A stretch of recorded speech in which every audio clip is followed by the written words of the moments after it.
Seguramente has escuchado que para obtener los mejores resultados en el gimnasio hace falta entrenar con intensidad. Que la intensidad no es negociable, que se tiene que entrenar de forma intensa sí o sí. Pero, ¿a qué hacen referencia realmente con intensidad? ¿Es el término adecuado para definir aquello a lo que se están refiriendo? Los objetivos de este vídeo son definir la intensidad, definir la percepción del esfuerzo y ver cuáles son sus diferencias. Hablaremos sobre la fisiología de la percepción del esfuerzo, es decir, cómo se genera y de qué depende, y por último hablaremos sobre las herramientas de las cuales disponemos para cuantificar esta percepción del esfuerzo. La intensidad y la percepción del esfuerzo muchas veces se confunden, pero realmente son dos variables del entrenamiento que hacen referencia a cosas diferentes. La intensidad es la variable del entrenamiento que va a dictaminar la carga externa. Es decir, en términos relativos hablaremos de nuestro porcentaje del RM. A mayor porcentaje del RM, mayor intensidad. Un pequeño inciso que debo hacer es que en deportes donde no se trabaje con cargas, la intensidad no va a definirse de esta forma, pudiendo utilizarse otros parámetros como el porcentaje de la frecuencia cardíaca máxima. La percepción del esfuerzo es el juicio individual y subjetivo de cómo de estresante es una tarea física. Gunnar Borg, el creador de la primera tabla del RPE, define la percepción del esfuerzo como lo pesado o laborioso que es un ejercicio. Otras definiciones que se han hecho a posteriori añaden otros términos como el disconfort, el dolor, la fatiga, etc. Pero a fin de cuentas, la percepción del esfuerzo es el juicio individual del grado de dificultad que resulta esta tarea física. Vamos a profundizar acerca de las diferencias entre la intensidad y la percepción del esfuerzo. Yo creo que el error más común es pensar que acercarnos mucho al fallo implica entrenar con una intensidad muy elevada. Esto no necesariamente es así. Es decir, podemos trabajar con intensidades moderadas o bajas y estar muy cerca del fallo, pero entonces no podemos llamarlo entrenar intenso, porque entonces, ¿cómo le llamaríamos a entrenar con más peso? ¿Entrenar muy intenso? No tiene sentido. Tenemos que utilizar dos términos para definir cada uno de los dos aspectos. Otro error, aunque no tan común, es pensar que generar grandes cantidades de fatiga durante nuestro entrenamiento implica haber estado entrenando con muchísima intensidad. Esto no es del todo cierto, aunque sí que es verdad que entrenar con mayores intensidades generalmente va a implicar más fatiga. La fatiga es multifactorial y no únicamente va a depender de la intensidad, al final son dos cosas distintas. Recortar los tiempos de descanso no implica estar entrenando con una mayor intensidad, implicará mayor densidad, que esto puede repercutir sobre la cantidad de fatiga que estemos acumulando o incluso en la percepción del esfuerzo que se esté generando en cada una de las series. Pero es diferente a la intensidad. El grado de limitación cardiovascular tampoco es un indicador de intensidad. Es decir, si yo estoy haciendo una serie de sentadillas a 20 repeticiones y la número 14, 15 no puedo seguir porque no puedo respirar, porque me estoy ahogando, no quiere decir que esté trabajando de forma muy intensa. Quiere decir que no estoy preparado para esas demandas cardiovasculares que me generan una sentadilla a 20 repeticiones. Pero no significa que esté entrenando intenso. Y las sensaciones internas durante la realización de un ejercicio, como son el ardor, el bombeo, etc., tampoco son indicadores de intensidad. En todo caso, formarán parte de la percepción del esfuerzo. Entonces, la intensidad simplemente va a incrementar de forma lineal con el porcentaje de nuestro RM, sin necesariamente estar asociado a una mayor percepción del esfuerzo. Sí que es cierto que si mantenemos un número fijo de repeticiones, 5, 2 o 1, si nosotros vamos incrementando la intensidad, la percepción del esfuerzo también va a ir incrementando de forma simultánea, motivo por el cual creo que puede existir este tipo de confusión. Sin embargo, nosotros somos capaces de disociar intensidad y percepción del esfuerzo. Por ejemplo, si hacemos 8 repeticiones y estamos en el fallo, le metemos más kilos, es decir, incrementamos la intensidad. Pero si, por ejemplo, pasamos de hacer 8 a hacer 2 repeticiones, puede ser que, pese a haber incrementado la intensidad, la percepción del esfuerzo haya disminuido. Existen diferentes tablas que relacionan diferentes porcentajes de nuestro RM con la cantidad de repeticiones máximas realizables. Y esto nos puede hacer pensar que la intensidad es inversamente proporcional a la cantidad de repeticiones realizadas. Esto es así y no es a las repeticiones realizadas, es a las repeticiones realizables. Es un pequeño importante matiz. Con esta imagen pretendo diferenciar la intensidad de la percepción del esfuerzo de forma definitiva. En esta gráfica están representadas de forma simultánea ambas variables. El eje de las X representa diferentes porcentajes del RM, por lo que al movernos hacia la derecha la intensidad se incrementa. En el eje de las Y se representa el número de repeticiones. Como vemos, el gráfico está dividido en colores. A más nos acercamos al rojo, significa que estamos más cerca del número máximo de repeticiones realizables con ese porcentaje del RM, lo que implicaría una mayor percepción del esfuerzo de forma general.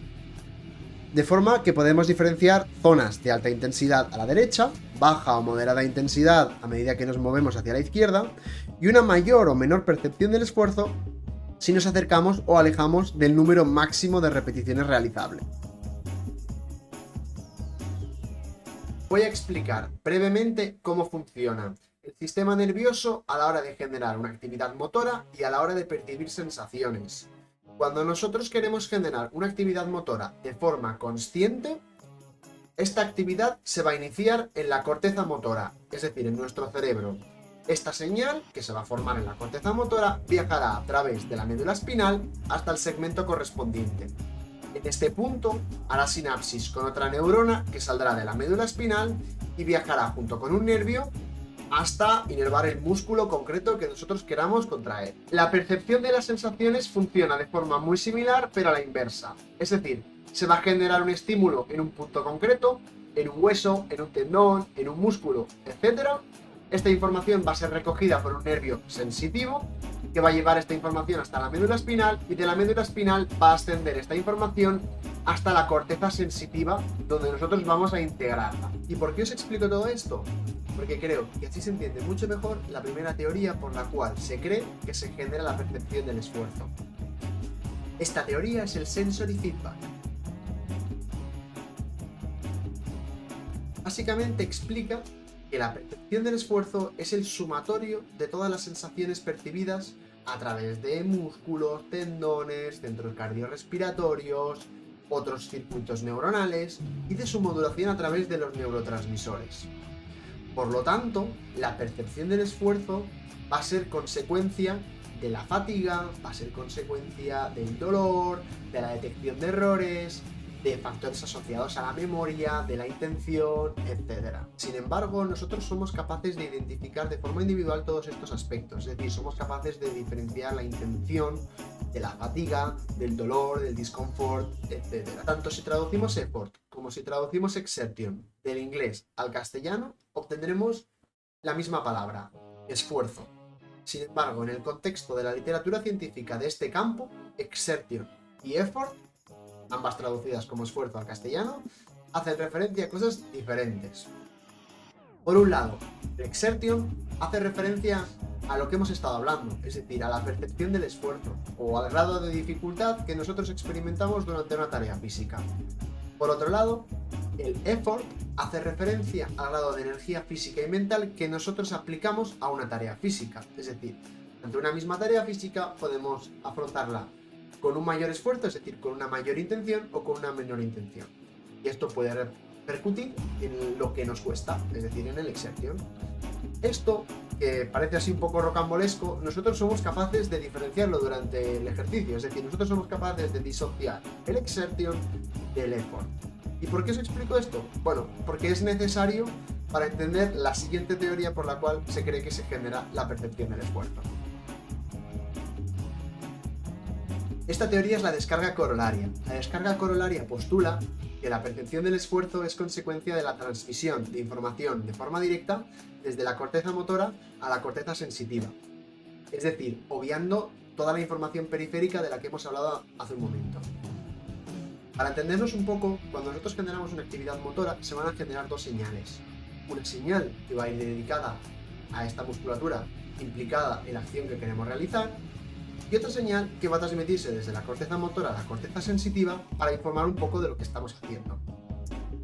Es ahí donde se genera esa percepción del esfuerzo, es decir, a través del effort o la intencionalidad que nosotros aplicamos a un movimiento, esa información en la corteza sensitiva es capaz de generar una percepción del esfuerzo. Y es así como, según esta teoría, se genera la percepción del esfuerzo. Sin embargo, estas teorías no son autoexcluyentes y seguramente ambas juegan un papel importante a la hora de generar la percepción del esfuerzo. Lo que nos lleva a la última teoría, el feedback sensorial predecido. Esta teoría trata de combinar ambas teorías anteriores, de manera que cuando nosotros generamos un input nervioso, una actividad motora, se va a generar dos señales.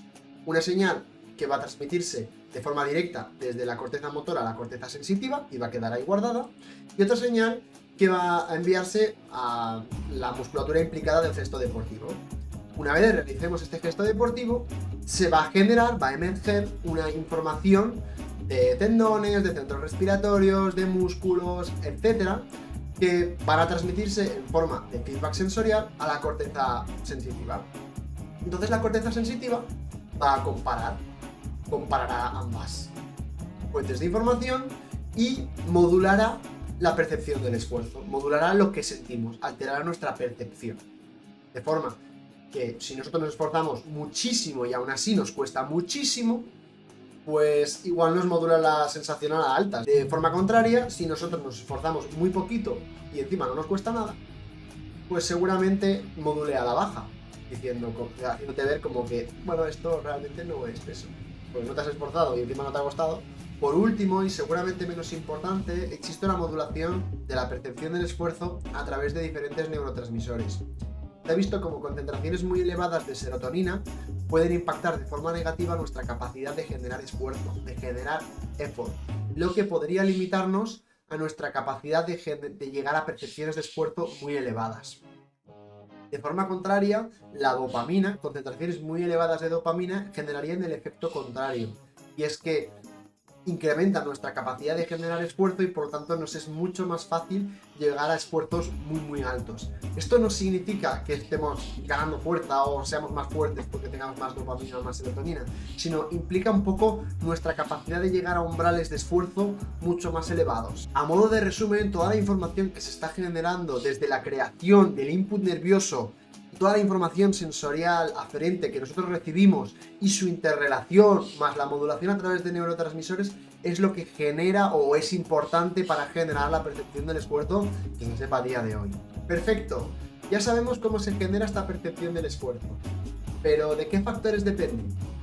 Pues en realidad ya hemos ido hablando de algunos de estos factores y seguramente seas capaz de intuir que se trata de algo multifactorial, que va a depender del dolor, del disconfort, de la fatiga, de la deformación técnica, de la detección de errores, factores como la motivación o factores asociados a la memoria, incluso del effort, que tiene una teoría dedicada a cómo se genera la percepción del esfuerzo.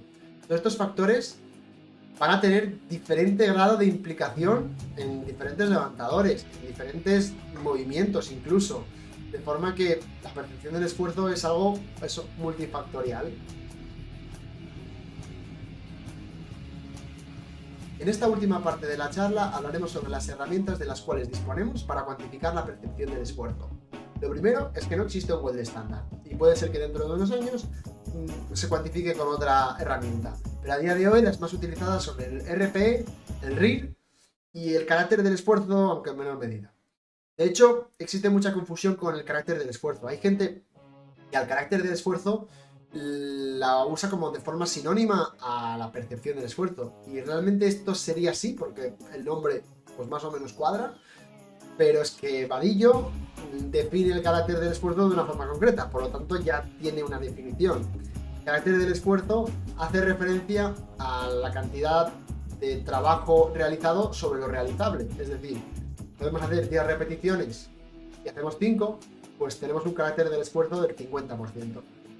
Y esta es una herramienta para medir la percepción del esfuerzo, pero en mi opinión, aunque puede tener cierta utilidad en algunos rangos de repeticiones, es bastante inconsistente porque trabajos con una percepción del esfuerzo muy similar en función del rango de repeticiones al que estemos trabajando va a variar mucho el carácter del esfuerzo, y eso no tiene sentido porque si tú haces 8 de 10 debería ser algo parecido a hacer 6 de 8 y el carácter del esfuerzo cambia, entonces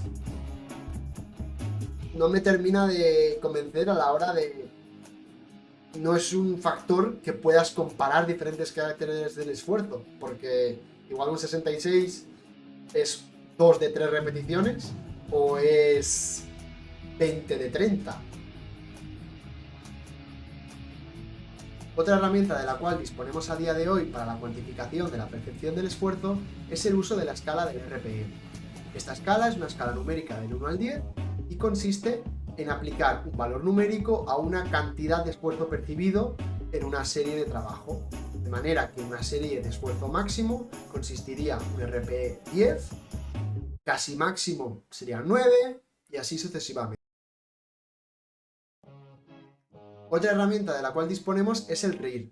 RIR o repeticiones en reserva hace referencia a la cantidad de repeticiones que podríamos haber seguido realizando de no haber parado la serie. De forma que si hacemos 8 repeticiones y creemos que podríamos haber hecho una más, pues sería un RIR 1. ¿Que pensamos que no podríamos haber hecho ninguna más? RIR 0. ¿Que pensamos que podríamos haber hecho 3 más? RIR 3. De forma inicial, en el mundo del powerlifting se empezó a utilizar la escala del RPE como una especie de escala inversa al RIR, de forma que un RPE 8 era lo mismo que un RIR 2 y así sucesivamente. Sin embargo, después cuando apareció el RIR y se popularizó, creó un debate muy intenso acerca de si el RIR y el RPE realmente son lo mismo, no son lo mismo. Vamos a centrarnos un poco en este debate. ¿Es el RIR y el RPE lo mismo? Pues sí y no. Evidentemente, si nosotros aplicamos la escala del RPE como una escala invertida al RIR, entonces son lo mismo, pero porque le estamos dando el mismo uso. Ahora bien, si nosotros vamos a la base original del RPE, entendemos que el RPE no trata de estimar la cantidad de trabajo que nos queda por realizar después de terminar la serie, sino que simplemente trata de otorgar un valor del 1 al 10 en referencia a la percepción de esfuerzo que se ha generado durante ese ejercicio. De manera que un esfuerzo en el que nos quedan 3 repeticiones entre cámara puede ser un RPE 7 o puede no serlo. Aunque entendamos que RIR y RPE no son lo mismo, en la mayoría de situaciones, utilizando rangos de repeticiones habituales, vamos a encontrar que un RPE 8 se va a parecer a un RIR 2, es decir, que va a haber cierta correlación entre el RIR y el RPE, en cuanto a escala me refiero. Sin embargo, va a haber situaciones donde esto no va a ser así. Va a haber situaciones, por un lado, donde el RIR va a ser superior en cuanto a escala al RPE, y va a haber situaciones donde el RPE va a ser superior al RIR en cuanto a escala. A ver, me estoy dando cuenta que me estoy haciendo un lío en cuanto a RPE, RIR, si sube uno, baja otro, baja tal. Entonces lo que voy a hacer es, siempre que diga sube el RIR o sube el RPE, me estoy refiriendo en cuanto a la escala, ¿vale? Que se está acercando al RPE 10 y al RIR 0. Es decir, no me estoy refiriendo a que el RIR baje en cuanto a número RIR 3, 4, 5, 6. Entonces, ¿por qué existen estos desequilibrios? Pues como hemos mencionado antes, el RPE es multifactorial y el RIR es algo más objetivo. De manera que series de trabajo que impliquen muchos factores que incrementan la percepción del esfuerzo, como la fatiga, el dolor, el disconfort, factores psicológicos, etc., van a hacer que el RPE suba de manera más predominante que el RIR en cuanto a escala. Un ejemplo de esto sería, por ejemplo, incrementar la duración de las repeticiones. Por ejemplo, el uso de tempos, uso de déficits en un peso muerto, incremento del rango de movimiento, pausas, doble pausas, pausas largas. Todo esto va a hacer que la percepción del esfuerzo incremente y que por lo tanto el RPE incremente de forma más acusada en escala que el RIR. Es decir, puede ser que hagamos una serie que, como técnicamente nos ha demandado tanto, consideremos que el RPE es un 8, es un 9, pero realmente igual podemos hacer 4 repeticiones más. Otro ejemplo donde esto también sucede, y repito, estoy utilizando para estos ejemplos el RIR y el RPE con su concepto más original y no la escala de RPE como RIR, es en el contexto de repeticiones muy altas. Por ejemplo, si hacemos 25 repeticiones, podemos hacer 27, seguramente no lo sintamos como un RPE 8, seguramente lo sintamos con RPE 9. Es más, seguramente igual desde la repetición número 23 ya estamos notando un RPE 9, pero hacemos RP 9, RP 9, RP 9, RP 9 y luego fallamos. Esto en el contexto de utilizar un RPE como RIR sería imposible, porque es imposible que hagas 4 repeticiones a RP 9. Pero si nos basamos en la percepción del esfuerzo más absoluta y más subjetiva, esto puede suceder. ¿Y cuándo sucede lo contrario? Es decir, que el RPE sea inferior al RIR en cuanto a escala. Pues en el contexto del powerlifting sucede bastante en cuanto al trabajo con singles. Básicamente los powerlifters están muy adaptados al trabajo con singles y, de forma general, suelen ser bastante eficientes. Entonces se mitigan factores como la fatiga, el disconfort, etcétera, de manera que el trabajo con singles es un trabajo como bastante eficiente para ellos y pueden reducir todos estos factores que incrementan la percepción del esfuerzo. De forma que una repetición relativamente pesada, que igual solamente pudiesen hacer una más como mucho, la puedan catalogar como un RPE 7. Y es básicamente por eso, porque han disminuido todos los factores que incrementan la percepción del esfuerzo y la sensación interna es que ha sido un 7. Pero igual solamente podían hacer una más. Otro contexto algo más rebuscado donde esto también sucede es cuando nos enfrentamos a una serie con una intencionalidad muy baja, es decir, aplicando un effort muy pobre. Por ejemplo, asumiendo que podemos realizar 8 repeticiones con una carga, si nosotros aplicamos una intencionalidad muy baja, igual las 5 primeras repeticiones las podemos sacar sin problemas, porque es una carga que más o menos dominamos, pero en la sexta fallamos de golpe. Y nosotros pensamos, ostras, pero si yo en la quinta pensaba que era un RP7, ¿por qué he fallado justo después? Claro, porque si no estás aplicando toda esa intencionalidad en el levantamiento, eres incapaz de generar un RP8 o un RP9 y mucho menos un RP10. Entonces fallas en el momento en el que eres incapaz de aplicar esa intencionalidad que te genera ese esfuerzo. Vale, pero entonces, ¿debo cuantificar RIR y RPE de forma simultánea en cada uno de mis entrenamientos? ¿Es realmente un problema asumir que RIR y RPE son lo mismo? Pues depende. Si estás utilizando el RPE como forma de estimar tu 1RM en cada una de las exposiciones para monitorizar tu progreso, lo estás haciendo de la forma adecuada, porque las fórmulas que determinan el 1RM estimado están utilizando el RPE como RIR. Ahora bien, la valoración de forma única de RIR o RPE como RIR podría ser insuficiente de cara a obtener información de un atleta. Pero tendríamos que cuestionarnos, ¿y qué nos ofrece obtener el RPE real? ¿Qué me importa a mí que el RPE real sea 7 y el RIR sea 1? Al final me voy a quedar con que el RIR es 1, el RPE 7, ese valor numérico, no me está dando nada de información. No te está dando nada de información siempre y cuando lo trates como un valor numérico, que para mí no tiene sentido entendiendo de dónde viene el RPE. Es decir, si al final tú con tu atleta estás obteniendo la información del grado de dolor, disconfort, de cómo se siente, del grado de motivación con el que ha aplicado en el entrenamiento, de la fatiga que le genera ciertos levantamientos que van a generar más fatiga a unos que a otros, el grado de effort que ha aplicado, todas estas variables que sabemos que condicionan el RPE, si no las tenemos en cuenta, entonces sí que estamos perdiendo información. Pero el valor numérico en sí mismo, yo creo que no te otorga nada de información.